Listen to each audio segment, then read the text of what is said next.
ചായ എന്താണോ അവിടെ? ചേട്ടാ ചായ ഉണ്ടാ? ഉണ്ടല്ലോ. ഒരു ചായ കിട്ടിയേ. ചേട്ടാ എത്ര കാലമായി ചായ പിന്നെ ഇവിടെ? ഞാനൊരു 5 വർഷമായി. 5 വർഷമായി? ചേട്ടനെ കാണാനും ഭംഗിയുള്ള. എത്ര പേര് പഠിച്ചിട്ടുണ്ട്? ഡിഗ്രി വരെ. ചേട്ടൻ എത്ര രൂപ ശമ്പളം ഇവിടെ? എനിക്ക് നല്ല ശമ്പളം ഉണ്ട് ഇവിടെ. 8000 രൂപ ഉണ്ട്.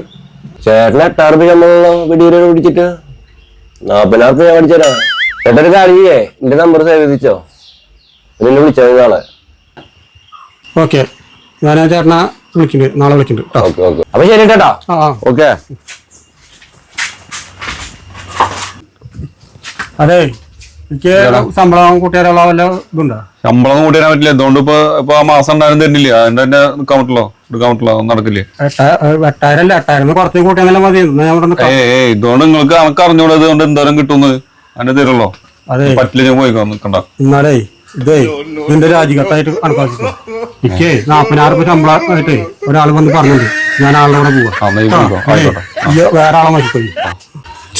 ചെങ്ങായിനെ വിളിച്ച കിട്ടുന്നില്ലല്ലോ. നമ്പരും അറിയില്ല പറയുന്നത്. കുറെ നേരായി. മുതലാളി ഇന്നെ രക്ഷിക്കണം. എന്താ കാര്യം? മുതലാളി പറ്റിച്ചു. മുതലാളി ഞാൻ ഇന്നലെ ഒരു ചെങ്ങായി വന്നിട്ട് എന്റെ അടുത്ത് പറഞ്ഞതാണ് പണി തരാന്ന് പറഞ്ഞിട്ട് നമ്പർ തന്നു. ഞാൻ നമ്പറിൽ വിളിച്ച് കിട്ടുന്നില്ലേക്ക്. ഇന്ന് മുതലാളി ഇവിടെ തന്നെ പണിക്കെടുക്കണം. എന്താ എനിക്ക് 40,000 ജോലി കിട്ടിയില്ലേ? അനക്ക് 8,000 ഇവിടെ നിൽക്കാൻ പറ്റത്തുള്ളൂ. 7,000 പുതിയ ആളെന്നെ വെച്ചിട്ടുണ്ട്. ഈ പോയി നോക്കിയത് വായു ഇങ്ങോട്ട് വന്നേ. ഇതാ ഇന്നലെ തന്ന രാജികത്തെ ആളുടെ തൊള്ളുകൾ കണ്ടില്ലേ? ഇയാളാണല്ലോ എന്നെ പറ്റിച്ചത്.